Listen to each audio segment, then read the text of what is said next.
What's happening? This is the Tap In podcast. We are live inside of the Tap In studio.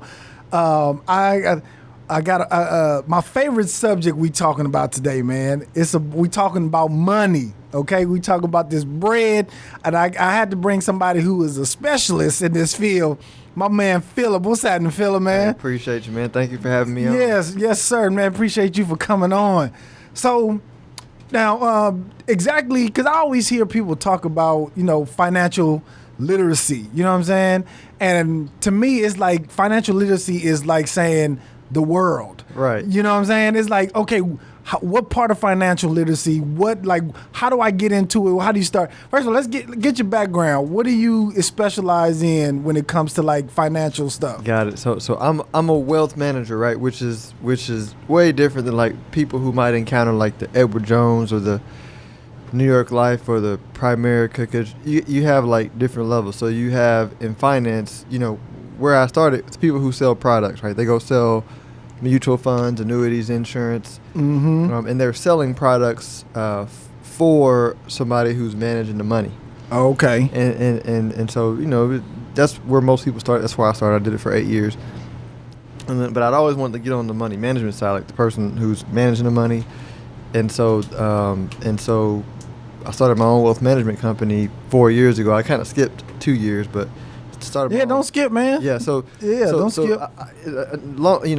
It's really a long story short. A guy who'd been in business for a while wanted a partner, and so he said, "Hey, you're leaving. Before you set up your own shop, come over here and see if you want a partner." So we managed maybe like $90 million together for a couple of years, and I learned the business a lot.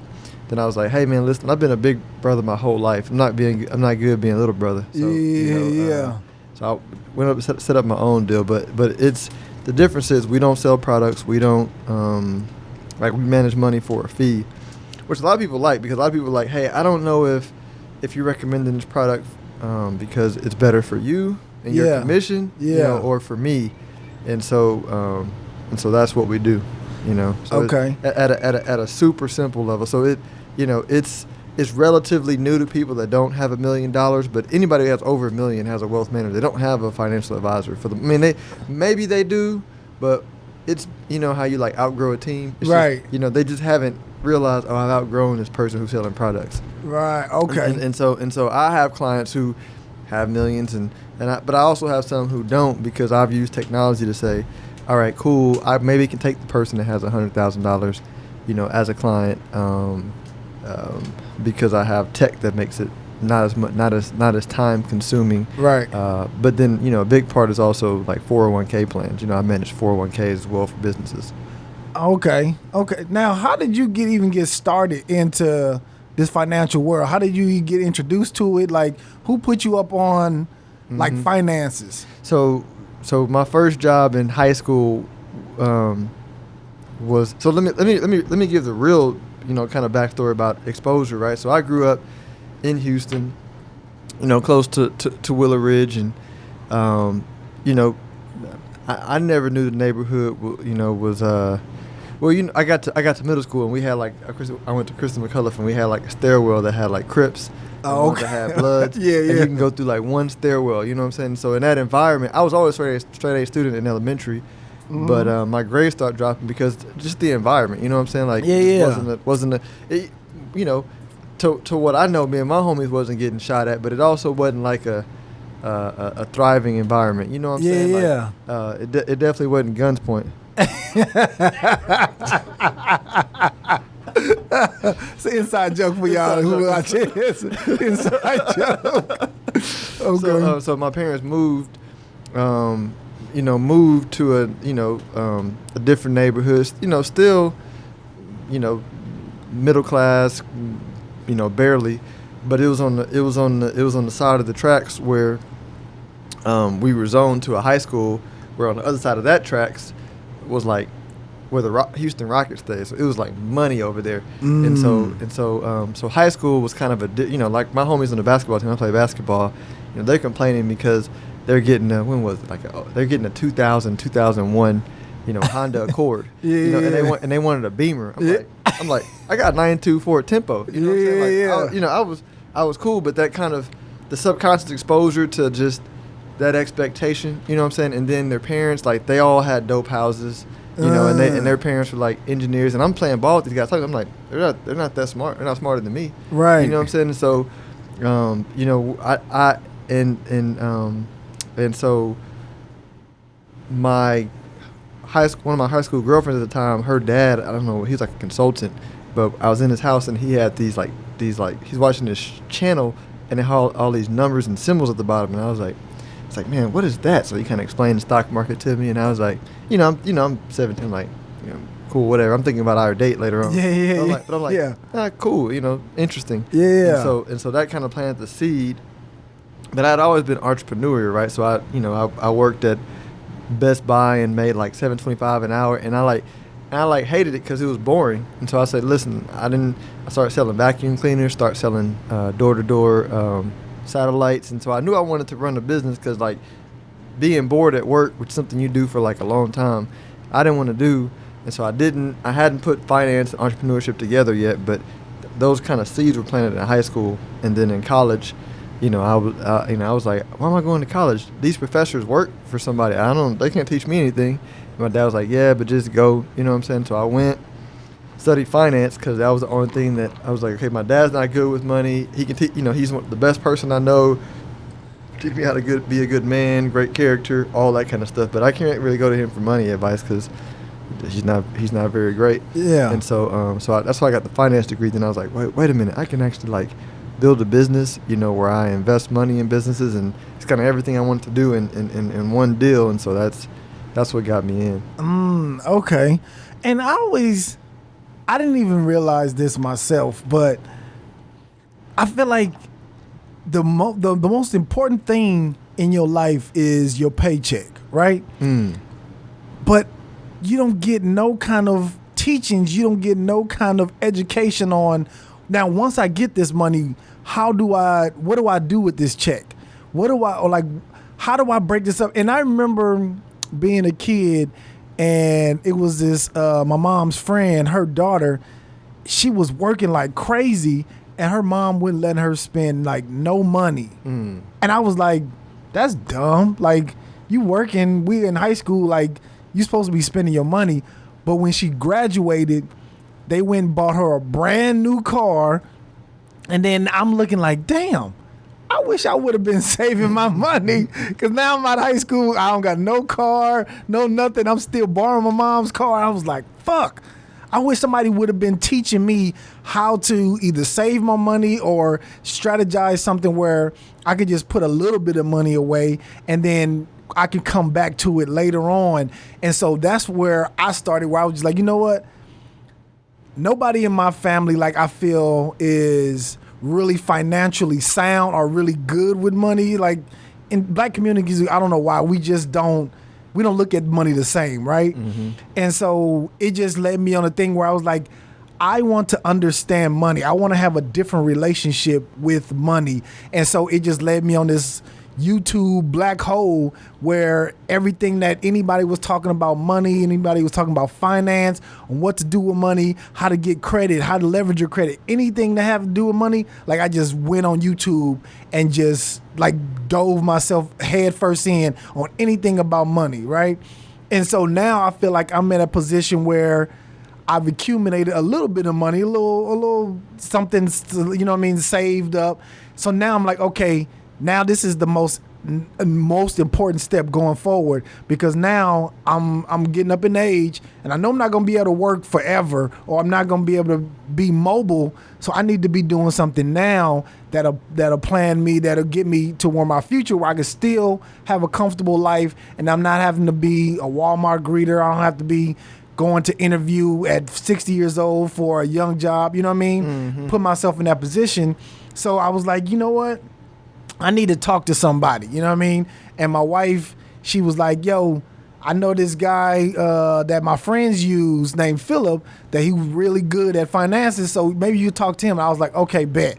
Now, I guess my question is, for somebody who was like me, right, who just getting started, who probably either going paycheck to paycheck, what's the first initial thing they can do to start either saving money or start planning or putting away money? What's the best thing you can do? You know what, man? Just start. I mean, I think, you know, it's for the most part, everybody knows what a savings account is, and I don't even think you need to get into what's the best kind or whatever. Just say, hey, you know, I call it, what's my trifling number? You know, trifling number. Trifling number, meaning what's an amount of money that you know you can put away every single month to where if you don't do it, it's trifling, and then just do that. You know what I'm saying? Like, okay. You know, for some it's $50, for some it's $2,000. You know what I'm saying? But just an amount where it's like, you know, you can do it, and then just like start doing it, like just and like do it like now, because if you wait, and I like the trifling number because people might say, well, I can't do that. Okay, what's the trifling number? Okay, go do that right now. Yeah, you know what I mean? Like you can literally open up a savings account right now. Put $10 away if you can't save $10. Yeah, and make it automatic. You know, on an automatic basis, and make it to where like you don't go get it. And just leave it in there, which is again why the trifling number is important, because if it's too big, and it cuts into, you know, maybe bad habits, then you're gonna end up like it's gonna be like another checking account. Yeah. You know? So the important part is just to start. Okay. Now, are you familiar with you know, stocks and bonds, right? Mm-hmm. Explain, because I know it, but I'm not 100% sure. Like, what's the difference between a stock, a bond, and an annuity? Mm-hmm. So at the core of any type of investing, it's either, and this is whether it's, you know, private equity, whether it's investing in real estate, whether it's investing in public markets, which is stocks and bonds, or you either have ownership in a company or you're loaning money, right? That's really the only two things you're doing. And so equity or stocks, which is a public market term. Public markets meaning it trades on the exchange that you can buy and sell. Okay. So McDonald's, a private company might be Papados. Like we can't buy stock in Papados without going and find the owner and say, hey, can I get in, right? Okay. And so, but equity is where you're an owner. So there is no guaranteed interest or anything. It's just to make money. Maybe you get a dividend or maybe not. But as the company does better, you know, and the value of the company goes up, the value of your shares go up. Okay. And then bonds are like loaning money. So you might say, hey, Phillip, you know, if I'm issuing a bond in my podcast, you know, I'll pay you 10% interest on your money, you know, every year you give it to me. So that's a bond. Okay. And so that those are the main two. Do I have to have a tick number or? Yeah, so most of them have a ticker number. Yeah, they'll have a ticker number. So that way, it's just how you identify it, how you buy it, and then an annuity is just a package around stocks and bonds, or it depends on, because there are different types of annuities, but it's just a wrapper around it, because insurance companies, when they invest in stocks and bonds and provide a product to somebody, it's done through an annuity, and to not go too nerd. Go nerd, man. Yeah, go nerd. An annuity also allows you to turn it into an income stream later on down the road. But in general, I don't like annuities because they're too expensive and too complex. But it's just an insurance company way to invest in stocks and bonds for their clients. And I ain't gonna lie, man. Sometimes I'd be skeptical about how I invest or where I put my money. Should be. Because, like, I know a lot, like you said, a lot of people using their company to sell products, and they really just trying to get your commission. They get a big commission. Yeah, annuities too. Yes, that's what I'm saying. That's all they really want to do. And at the end of it, because I know I've heard stories where people buy insurance policies, right? Mm-hmm. And then they don't know all the ins and outs about insurance. And then when you actually need it, when somebody actually die and you need that life insurance, it's like, oh, no, you just been paying into it. You're like, you good. I'm like, that is so fucked up. So tell me, how did you, you said you went from, I guess just getting the exposure from your girlfriend's dad, right? Mm-hmm. And then you went to college, got your finance degree, and then you went and worked for somebody, or? So I did a couple of internships, but where I ended up working for 8 years was like 100% commission sales job at a big insurance company where we sold insurance and annuities. Northwestern Mutual is the name of the company. Okay. But it's out of all the companies, to me, they were at least trying to be the most ethical you can. You know what I'm saying? In an environment where you're selling products. Yeah. So they but the training was awesome. Like, I feel like at the end of my AU career, you can drop me anywhere in the world, and I'll be selling something to somebody, making money in 5 years. You know what I mean? Because because they just teach you how to build a clientele, how to build a network, and so it was good. And their insurance products are great. Their investments are subpar, but yeah. And then from there, that's when you started. How did you start your own thing though? Like you just took the clients? It's hard. Man, listen, there might be in Dallas two black people who own their own independent investment advisory firm. And I'm not trying to toot my own horn. I even had my white homies who were doing better than me at Northwestern Mutual that were scared to start their own company. Like they're just leaving. I left 4 or 5 years ago. So it's not difficult, but I'm just an entrepreneur. You know what I'm saying? Like I'm not, because I left a lot of money on the table, a whole lot, from clientele that I had built up and renewals and all this kind of stuff. But I'm just the entrepreneur. You know what I'm saying? Like once I say this way is the next step and better and what I need to do, like I have zero ability to let fear stop me. You know what I'm saying? Like if I don't fear losing a home. I don't even fear, like, this sounds weird. My wife understands it, so, because I explained it, but I don't even fear losing my wife. Because when you're in business, like if you can lose your family, you know what I'm saying? Yeah. Like, I'm tired of this. But if it's something I know I need to do, I'm more afraid of regret down the road than anything, so I just go do it. And most people are like, they're afraid of being afraid. You know what I'm saying? I'm like, okay, what's the worst that can happen? Okay, have other people been divorced or lost their house? Does that make them, anybody who's laughing at you, a better person? No. You know what I'm saying? So I have my superpower is the inability. I still have the same fears that everybody has, but right. I'm incapable of letting it stop me from doing it. So be able to go past your fears and still, yeah. I ain't gonna say we ain't we're not even gonna say, because I feel what you're saying. Like, I understand deeply, like, because it's been times where, like, just spending money, you know what I mean?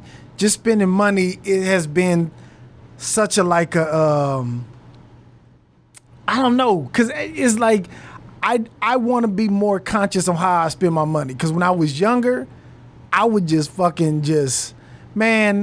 new shoes come out, new Jordans come out, fuck it, I'm buying them. New pennies come out, I'm buying them. Whatever, fuck it, I ain't gonna be able to take this money from me. I ain't gonna take this big money with me when I'm dead, so fuck it, let's just spend it. And then now that I'm older and I have a family, now it's like, okay, I can still spend the money, but now I just want to be more conscious of how I'm spending the money. Mm-hmm. And one of the things that have you heard of this new thing that's going around called Shoo or Shoo? Susu, yeah, I know. Susu. Yeah, I know about that. Like, I feel like this is a scam, man. I feel like, man, it's not just like everything else, everything can be a scam, and I think there's probably a lot of scam people in it, but for me, this is just my personality. Mm-hmm. Let's say you have a legit one that's like legit and scam free, however you can vet that, which is tough to vet. But if it were legit, I still wouldn't do it, because I'm like, I don't know these people. Like, I would much, if I'm gonna do it, I'd rather do it with the people who I know. Yeah. Because it's a high trust business. You know what I'm saying? Yeah. So that's just me. Like, can you explain the concept? Yeah. Of this? So like for like people don't realize the way that foreigners, like people who are not born in America, what a lot of them will do is they'll come here with like a core group of people.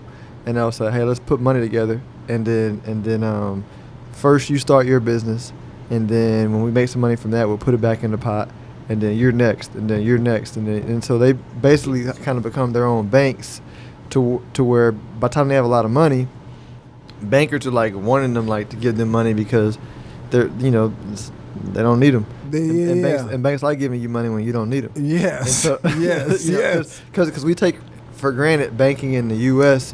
where it's like it's part of the process. But in a lot of countries, they don't have a good banking system, and so they come over here and they kind of create their own, little banking system. So that's what it is pooling money together to start businesses. Yeah, and it's my wife was explaining it to me, and only thing I could think of is Ponzi scheme. This seems like a fucking Ponzi scheme. Like this weird. I'm like, okay, so how are they making money?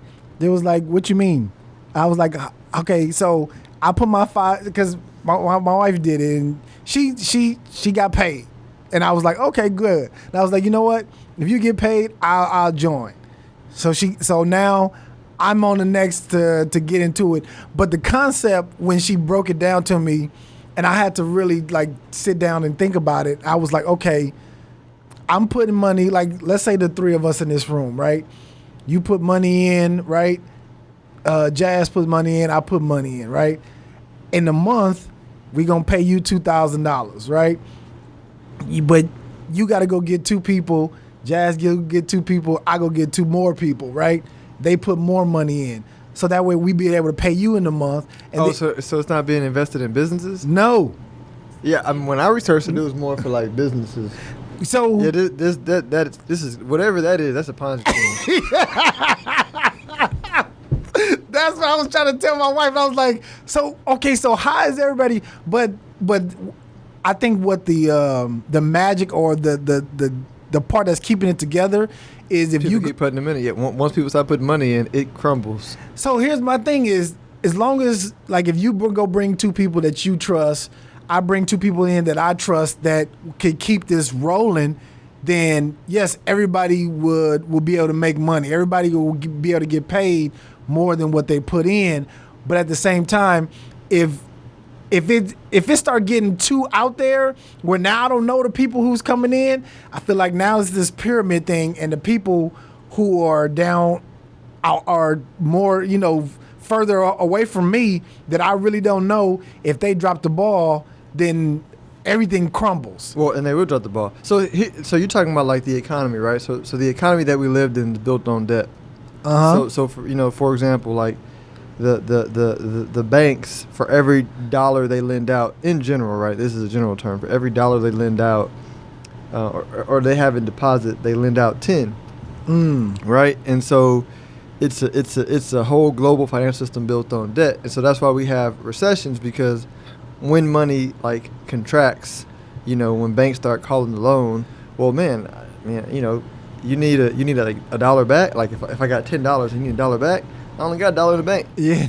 You know what I'm saying? And so it's a trickle effect that just melts the whole economy down in a very simple term, but the whole economy is a Ponzi scheme. And so the reason why we have booms and busts is invariably, in this example, people are going to stop putting money at the same rate, right? Same with the economy. Money's going to come, either interest rates go up, which means people have to pay more to finance debt, which means they spend less, or they just spend less because they're nervous, or banks call their loans and they're not willing to lend as much, or venture capital investors are not willing to, put as much in there. But people always contract at some point when things get crazy, and then dominoes fall. Yeah. Right. And so that's a Ponzi scheme. Like, so it's like, and my thing is, it's good while the getting is good, but you don't want to be that person who either drops the ball or come in late.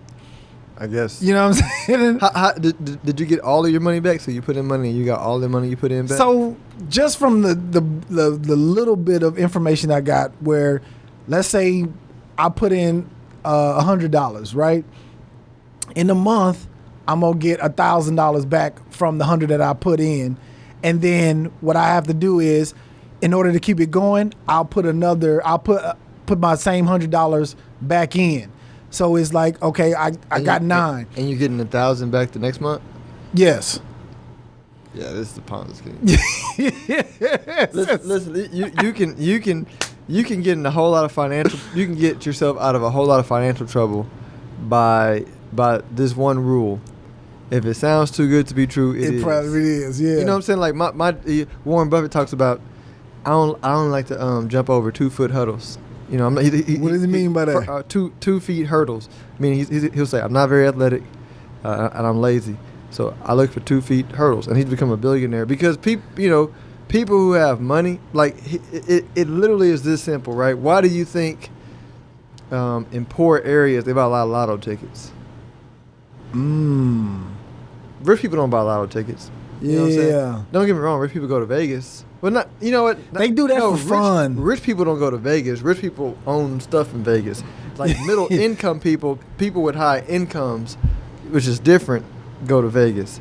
Rich people don't go to Vegas. You know what I'm saying? Yeah. And so, but the reason is because poor people succumb to fear and greed. Right? They either fear, like I said, losing their home. You know what I'm saying? Like they'll work at a bullshit job. Yeah. Because they fear losing their home. And when they do get a little bit of money, they want something for nothing. You know what I'm saying? They want to put a little bit in and make a lot in a short period of time.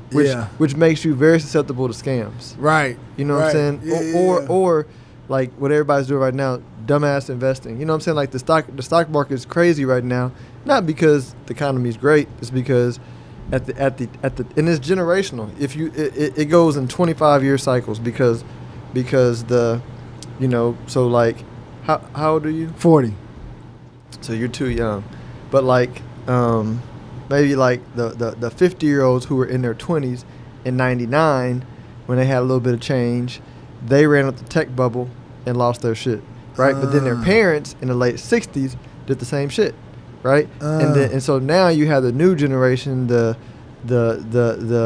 an old millennial, but like the millennials who are like who don't read history, and they're like, I'm like, it's the same environment. You got low interest rates, you got a whole lot of debt, you got just same, you know, a tech boom, like stuff bubbling up, and you had the same people were calling out Warren Buffett, calling him an old dinosaur in '99. And he proved them wrong in 2000s. Yeah. They're saying, oh, he's old, he doesn't know how many. Same shit. Yeah, you know what I'm saying? Yeah. But it's because, like, greed's taking over. And so, the same thing happens over and over again. If you just read history, human beings, we act in 100, just like you have summer, winter, spring, and fall. Yeah. Like, we act in 100-year cycles and do the same thing. If you know, my dad's a pastor, so I used to read through the Bible, and I was like, Dad, why did the Jewish people go from, like, doing the same thing over and over again from you know what I'm saying? They would like repent, do well, sin, not do well. That's the Bible. Over and over and over again, right? Yeah.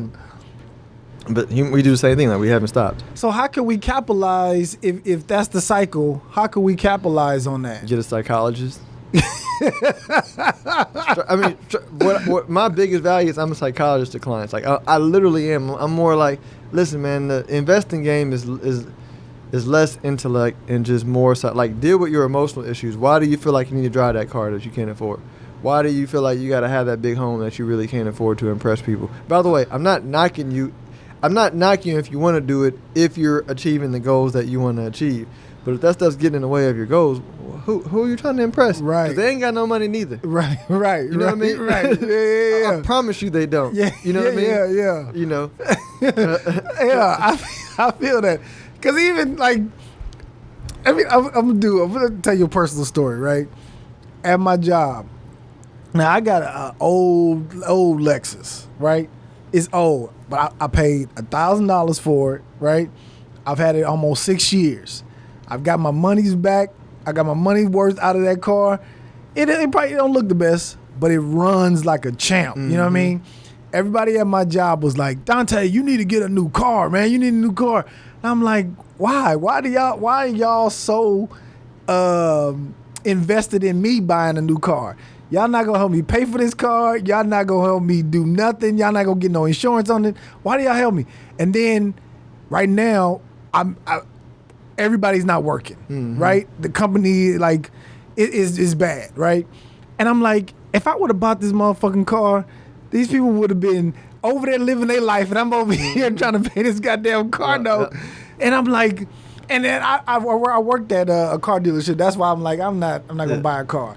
But That's just a personal story because now I feel like vindicated. Like, Yeah, I told you, motherfuckers. This is a question. I always tell people, if anybody telling you something you don't want to do, be like, how much money you got in your 401k? Just shuts them up. You know what I'm saying? Because I promise you, people with a lot of money invested, they actually would be like, why are you buying a new car? Right. You know what I'm saying? Like it's funny. I used to be part of an urban league when I moved here, and urban league young professionals, and so but I quit. You know, I was fresh here. I was new. We had just had our baby. You know, we married a couple of years. Urban league young professionals is like 80% women. I didn't know. And so I would go and they had like after event and I went and I was like, there's a bunch of women. I'm happily married. I'm going home. You know, but I had to stay for a year because I got tricked into being on the board. And so there was one time one of the ladies was like, well, hey, listen, you know, how do I find like nice guys in Dallas or whatever, blah blah blah blah. And I was like, I said, you want to know for real? Yeah. I say, listen, guys who are our age who are driving nice cars, they ain't got no money. You know what I'm saying? They're not about nothing. Yeah. Find the dude that doesn't like he have nothing and get to know him, and you're gonna hit the jackpot. But y'all out here chasing these dudes that ain't got. Women are superficial. That's what it is. Well, dudes are too. I mean, dudes, you know what I'm saying? Like human beings are superficial. Right. You know what I'm saying? Yeah. But my point is, the people that actually like have the like my homies that like were on the same trajectory as me. You know what I'm saying? Like we were making relatively good money, but you know, my homie was, you know, he had 4 real estate properties, you know what I'm saying, but before he was 30, and that's where all of his money was going, so he didn't have a new car. I mean, he didn't have a, you know, a not great car, but he wasn't worried about that. He was like, man, I'm focused on this. You know, like all of my homies that, and really what ends up happening is, if you really see it, it's gonna take, if you're doing the work in your 20s and 30s, because people see these Silicon Valley folks that that work hard, but they get rich early as a factor of a lotto ticket. Like if you ask Mark Cuban or anything, and he were in here, he'd be like, "I got lucky." Right. You know what I'm saying? Not the difference between somebody who's worth, you know, $1 billion in their 30s and $1 billion by 60, or you know, whatever, a billion period is some factor of luck. Yeah, they you know what I'm saying. saying? It's not that they're smarter than the person. You know what I'm saying? It's just Mark Cuban luckily timed out and sold in 99. Had he waited a few months, he would have been, right. You know what I'm saying? It's not taking anything from him. He was smart. He was good. But it was 1,000 other guys that were just as smart, just as good, with just as good ideas as he were. And so, my point is, it takes most people time. Like, you know, like I'm like, listen, I had a rule. I'm like, I'm not gonna buy a Tesla till I'm 40, right? And I'll be 40 in 4 years, so I still may not buy it. But my point in saying that was, even if I was making $1 million a year, I'm just not buying a Tesla till I'm 40 because I need to put the money back into the balance sheet to continue to.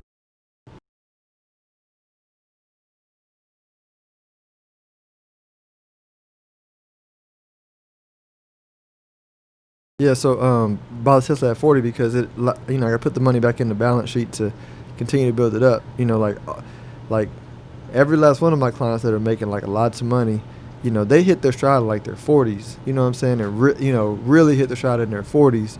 And I'm cool even in the 50s, right? Yeah. Because I'm not trying to impress anybody. Yeah. You know, and so that's the point. Is just if you can get to a point to where you don't care about impressing any people, and you're really focused on like, doing what you love to do, because it's hard. Mm-hmm. And then being comfortable. Like what Jay-Z say, I'm not gonna buy anything unless I can buy 2 of them. You know what I'm saying? Like if I can buy 2 of them comfortably, then I'll buy it. If I can't, I'm not gonna buy it. I was like, man, that's some great advice. Yeah, you know what I mean? Yeah. If I can buy 2 comfortably, then I'll buy it. Yeah. I don't mean I'm gonna buy 2. It's just if I have the ability to buy 2. Mm-hmm. Yeah. Okay. So now, people come to you, right? And they got a little chunk of change, right? Because when we talked on the phone, I forget, dang it, I had it in my head, but something you told me while we were on the phone about, dang, I can't remember. It escaped me. It'll come back to me. But can you give some people at least some game about when they want to invest, what's the best place to place your money? Mm-hmm. So the best place for the individual depends on like their time frame and their goals. So what I do is say, hey, what are your goals? How much cash do you have? Do you have any credit card debt? Because that matters. And then and so let's say somebody has a 30-year time horizon for where they don't need to touch the money. Then like, okay, cool. You probably want to do mostly stocks, right? If we're investing in the stock market, because they over time have the best ability to make the most money. But if it's somebody who's 10 years away from retirement, they may have more bonds than a person that has 30 years because they have less time. Bonds are like a stable paycheck. Okay. Yep.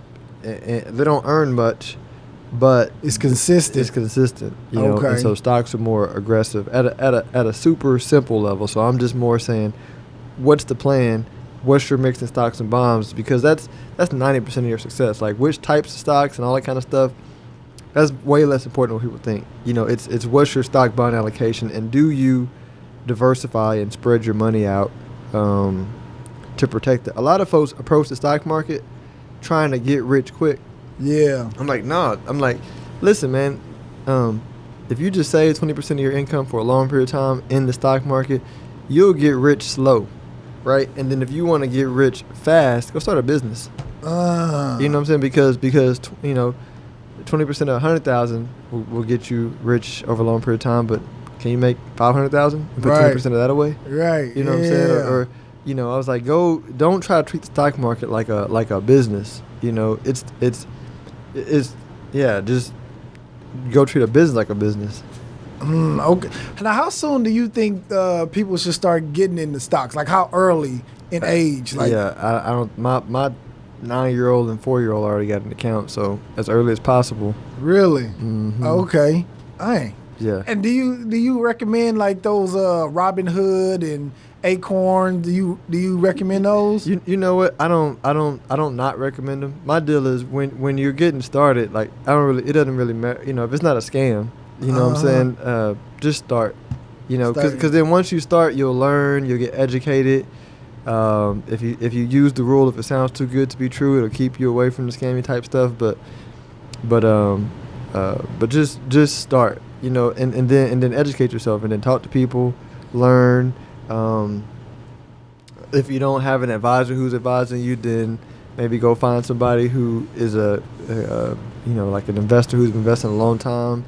Not like this fly by night, but somebody. If you're not using an advisor who manages millions, you know what I'm saying, like a wealth manager I manage millions of dollars, you know what I'm saying? Yeah. If it's not a wealth manager, go find somebody who maybe has $1 million that they built up through investing, and kind of pick their brain. But just stay away from these scammers. And then people say, well, what if I don't know any of those two people? I don't have an advisor or that. Well, go listen to the tried and true people. Go read some Warren Buffett books. Like, don't listen to these new people. Yeah. Like, these new people are garbage. Yeah. Go listen. It's a rule that says, old technology stays around longer than new technology. Meaning, I can't tell you what new technology is going to be 20 years from now.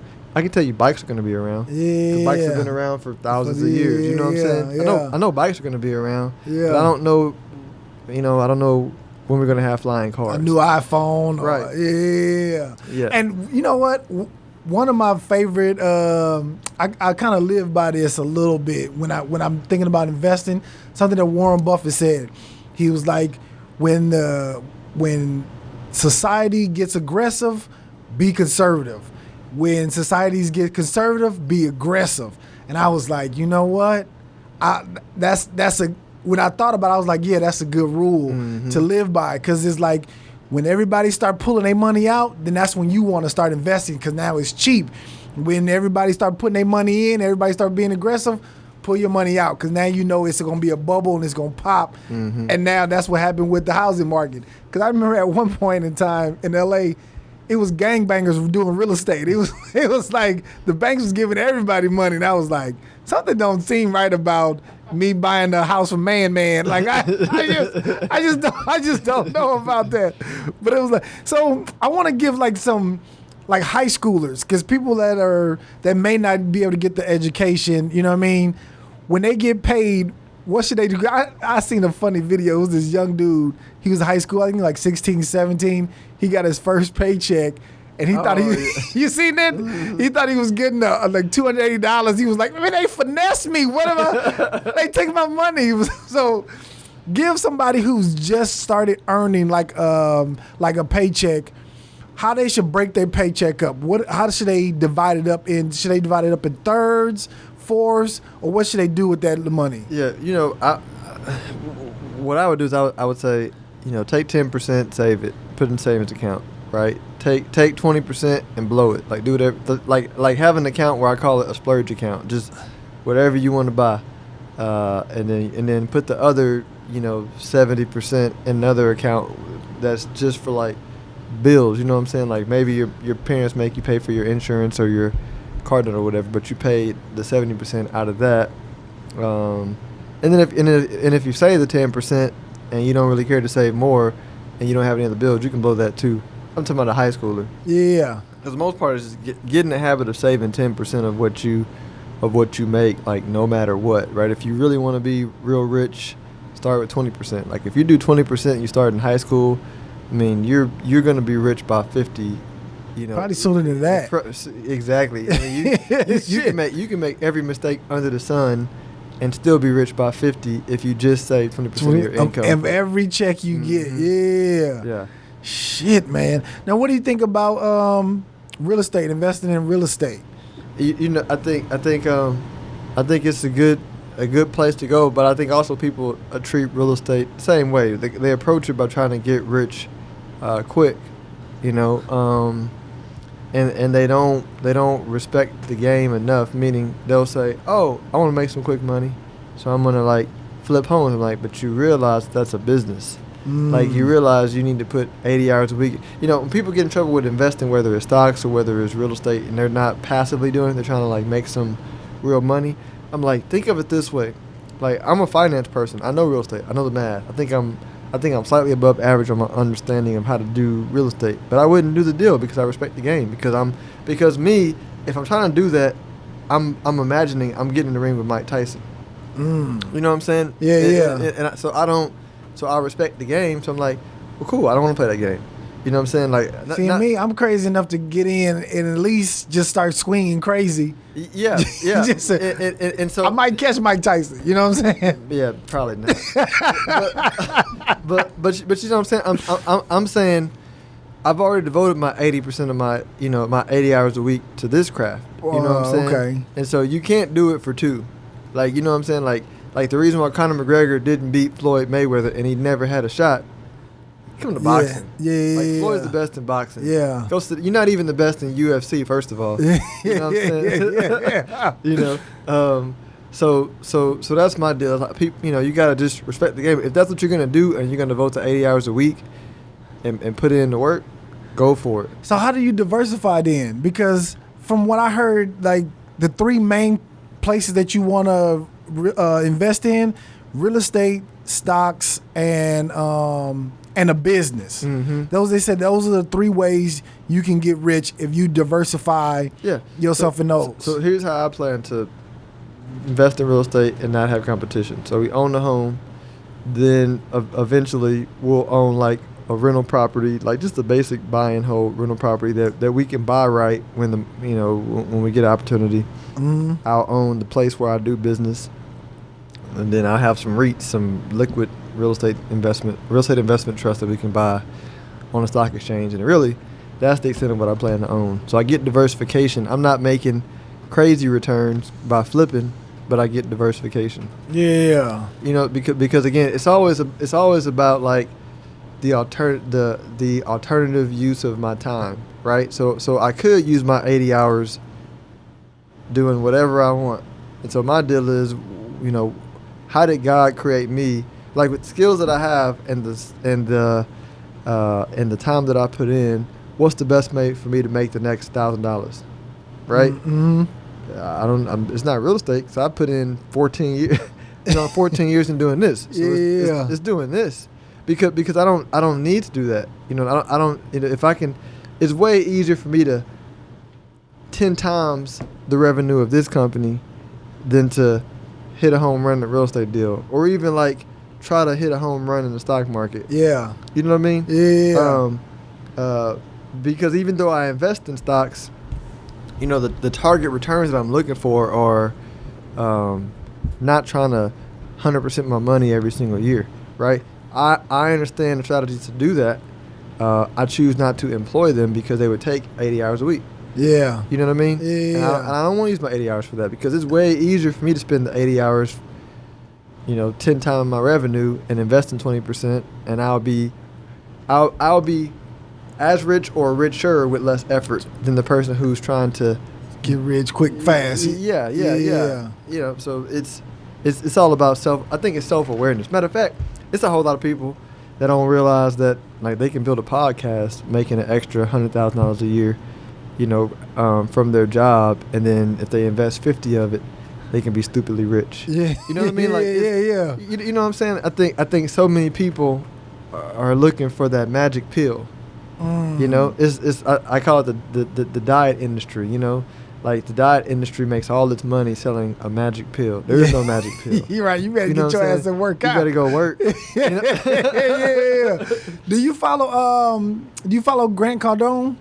I don't like that dude. You don't like Grant? I like his concept. I like his book. I'm not saying I don't like him. I don't know him. Okay. I don't know him, but I don't love the typical American, like Captain America type machismo. I don't like them. I don't like Captain America. I don't like Cyclops. You know what I'm saying? Yeah. I just don't like the personality personally. Yeah. You know what I'm saying? And that's what he is to me, is like the typical rah-rah American macho. But the concept of his 10X rule, which I read, I liked it. Mm-hmm.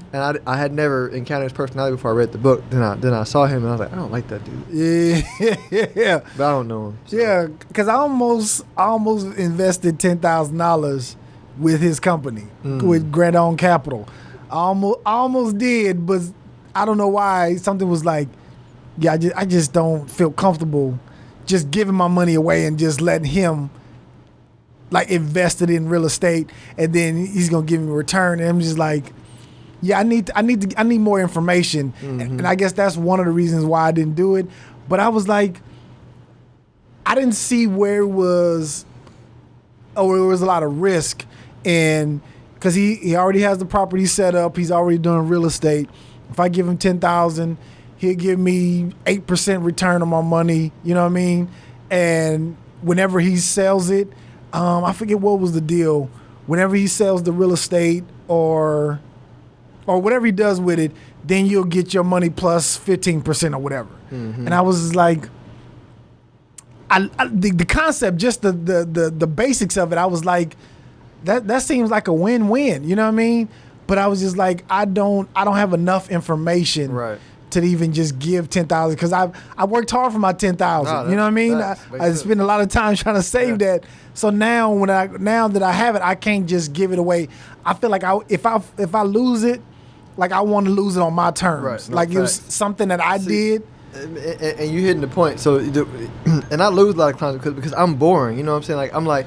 They're like, well, Phillip, can you? I say, listen, man, stock market's gonna give you what it's gonna give you. Yeah. They're like, well, what's your job? My job is to say, what are your goals? If you got a 30-year goal, you're going mostly stocks. If you got a 10-year goal, then it's gonna be maybe 50-50. I'm not gonna I'm not telling you I have a superior ability to pick stocks. Like, I'm matching your goals to the portfolio, and the stock market over time is gonna do it, right? Maybe 7% a year, maybe 8% a year, maybe 6%, depending on like how much bonds and stocks you have. But it's gonna do what it's gonna do, right? I said all this fancy stuff. Sure, you can, potentially you could do better, but the odds are maybe you won't. You know what I'm saying? Yeah. And I said, so just bifurcate your money. Say 10, 20%, I'm going to have tried and true boring stuff, right? And then if you have any extra, go shoot for some home runs, you know what I'm saying, with that. Go give Grant, you know what I'm saying? Like if $10,000 is your home run money and you're putting away 10, 20%, and at some point you're going to be rich, and you got some extra, then just lotto ticket. You know what I'm saying? If I lose the 10 grand, cool. But if it turns into 100, fine. You know what I'm saying? Yeah. And I mean, and it really is that simple. You know what I mean? Like I think if you just had like a dedicated amount of your boring stuff that you had on autopilot with a smart wealth manager, you know what I'm saying? And then you focused on you increasing your income, and then when you had extra money, you just start throwing at lotto tickets. And all you gotta do is hit is one. Yeah, you know what I'm saying? yeah. You need one lotto ticket Yeah, to hit. yeah. You know what I'm saying? That's it, and then you'll be rich. Yeah. So if somebody what if somebody comes to you, like, what's the first step? I know you say get to your goals, but does the people have to have, a person has to have a certain amount of money to have you manage their money? For the most part, yeah. I mean, there are some people that don't have, you know, and I have less of a hard number and more of a, because I have like over 150 clients. So at this point, it's more like, do I like the person?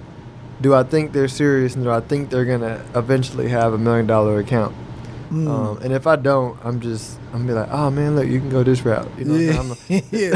Finesse them over here, like, yeah. Matter of fact, I talk a lot of people out. You know, oh no, look, you gotta do this instead. You know, because it's just I don't want a lot of clients, and I've done it long enough to know when somebody's not real serious. You know what I'm saying? And it's a win-win because I don't want to be frustrated. Less headache for you. Because I get, you know, no matter if somebody has, you know, $100,000 with me or $50,000 with me or a couple of million with me, I give them all the same love and attention. Yeah, yeah. So I just don't want the ones who are not serious getting the love. You know what I'm saying? Like not for me. You ever had somebody give you some money, like let's say whatever they give you, then they call you like, hey, how my money doing? Yeah, like, yeah. Early on, I learned. And it's always the ones with smallest account. I'd be yes. Like, come on, man. That money is so precious to us. I get it, man. I get it. I'm just like, nah, man, maybe I'm not a fit. Yeah. So how can people get a hold of you? Like if they want to bring their money to you, or because I have a 401k, but it's like I know you told me on the phone that I should do the max on there on my 401k, and I talked to, when we were on the phone, I was telling you that it was a girl that I talked to, and she was like, what I should do is put the max. But she was like, especially if you're going to be here for a long time and retired, you need to do the max. And then I was like, well, I'm not trying to retire from this company, so I'm not going to do the max. I'm only going to do the minimum, and then I'll use my money, my own capital, to do something outside of this. But what's the reason why you saying I should do the max? Yeah, so the 401k, the only part that has anything to do with the company is their match. Because you get to pick the investments, and then all the money you put into it is yours. And so since you get to choose the investments and you get to choose how much you put in, that's all yours when you leave, no matter what. So the only part that is tied to the company is their match. And they may have like a vesting period or whatever. So that's why I'm like, put as much as you can in 401k because that's yours. So if it builds up to a couple $100,000 that, you know what I'm saying, that you put in and that you earn from your investments, that's all yours. So when you leave, you take it to your new company or you can roll it to your own IRA. But that's all yours. So I'm like, if it were in an IRA with those tax benefits, the most you can do is like $5,500, $6,000, whatever the number is, depending on how old you are. But in a 401k, you could put away close to $20,000 a year into the 401k, you know, yourself. So I'm like, take advantage of the tax benefits that the IRS is giving you for a 401k, because that's separate from what the employer contributes for you on your behalf. So can I move it while I'm still with the company, or they won't? They won't let you do that. Okay. Yeah. But when you leave, you can. Okay. Whenever I leave, I can move it to an IRA and just let it sit there. Or your new 401k. Yeah. Either of the two. Okay. Yeah, man. That's a good. Go ahead. What you about to say? No, that's a good and common question though, because that's why in the 401k business, when I go approach a business owner, I'm like, listen, man. So you, because there's 4 things that make a good 401k, and I'm gonna confirm this with you. So, and you may not see this, but it's what are the fees you're paying, because those are hidden. You don't know it, they don't know it, right? But when I audit a plan, a lot of plans are being overcharged in fees. What are the investment options? Do your employees have somebody that they can talk to? Not a 1-800 number, but like like a Phillip Washington or somebody that they say, hey man, I need to ask Phillip a question about my retirement, and they're able to talk to somebody. And then fourth is like the digital experience, right? Mm-hmm. Like when you log into your 401k, I'm pretty sure you're like, I don't have a clue like what's going on in here. You know what I'm saying? Like it's super confusing. And it's confusing to me, and I've been doing this for 10. I would like log into a big Fortune 500 company's plan and be like, what the hell is going on? You know what I'm saying? Like, I'd be like, give me like 10 minutes to get familiar with the system. And so what I tell the employer is, hey, I audited your plan, and a lot of your employees are not invested appropriately, right? And it's probably because they're not getting somebody to talk to them and review their plan with them, and your digital experience sucks. And so the 401ks the platform we use to manage 401ks have a great digital experience, and we're there to be available, and it's low cost on the fees, and the investments are great. And so I'm like, those are the 4 makeups, and if you have that, then your employees are happy about it, and they're not asking me, should I do the 401k? They're like, no, I love it. You know what I'm saying? Like, I want to put more money in the 401k plan because, and really this is where the digital experience, because on our digital experience for the company we use, when you go on your 401k, on your dashboard, you see, all right, I'm on track to have $40,000 a year in income. If I want to save more, here's how much I got to save. Here's the type of accounts. Like, it's all built into it. It's super simple, super intuitive. It tells you like on the screen how much you've made so far in percentage terms and in dollars, like dollar amount terms, you know. And so it's built with the psychology of the non-sophisticated investor mind, right? I feel like so many 401ks are built for like investment advisors. Yeah. You know what I'm saying? Or investment committees. Yeah. But not for like the regular person invested in the 401k.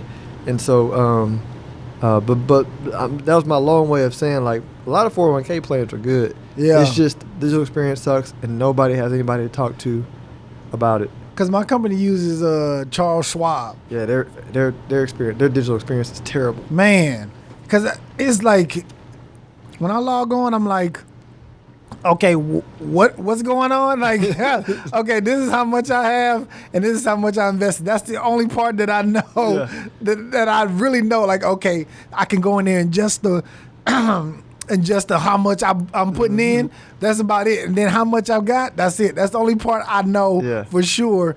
And then when I was trying to adjust it, I called them and had them have somebody give me a call because I wanted to understand a little bit more. But when I tell you the guy, he just sound like he was 24 and just graduated. No. It was the opposite. It sounded like he was just old. Didn't care. Yeah, he didn't really care. He was like, I was just like, I don't feel comfortable like even taking your advice. Like I would if it was somebody young, like, yo man, this is what you need to do, or excited about it, I'd be like, okay. But he would sound like old, out of shape on the phone. I was just like, all right, thanks guys. Thanks. Thank you. Appreciate it. Yeah. But yeah, man. Oh, so give your information out, man. How can people? Yeah. So I want before you do that, because I know. Well, nah, fuck them. Go ahead. Yeah. So StonehillWealthManagement.com is going to be like the best place to go because it has a podcast on there. It has you can get a free copy of my book, Retirement Investing 101, that sells on Amazon. Okay. I think my Instagram's on there, but just in case, I'm Ask Phillip on Instagram. But yeah, my website, because my website will get you to my podcast, which is it's Ask Phillip, and it's on Apple Podcasts, Spotify. Okay. But if you go to my website, StonehillWealthManagement.com, it'll get you to all those places. StonehillWealthManagement.com. Yes, sir. Okay. That's what's up, man. Thank you for this, Phillip. I appreciate Thank you for this. And we definitely going to talk because I want to, like, my plan is I am going to get into real estate. I am, because my wife is an agent. Okay. So I am going to do that. But once I get the money, I guess, would you ever be able to know, like, how to get away from paying taxes or, like, capital gains tax and all that? We could talk offline because it depends. Like, it's a nuanced question, right? It's tough to get away from capital gains tax, but we'll talk offline because there's a way if it counts as ordinary income, then you can shelter it through tax shelters like your 401k and all that kind of stuff. But we'll talk about it. Okay, bet. Yo, man, thank y'all for tuning in. This has been the Tap In Podcast. Phillip, thank you again. If anybody got a little chunk of change and they sitting on it. They don't know what to do with it. Make sure y'all hit up Phillip. He'll take care of you, man. Yo, this has been the Tap In Podcast. Holla.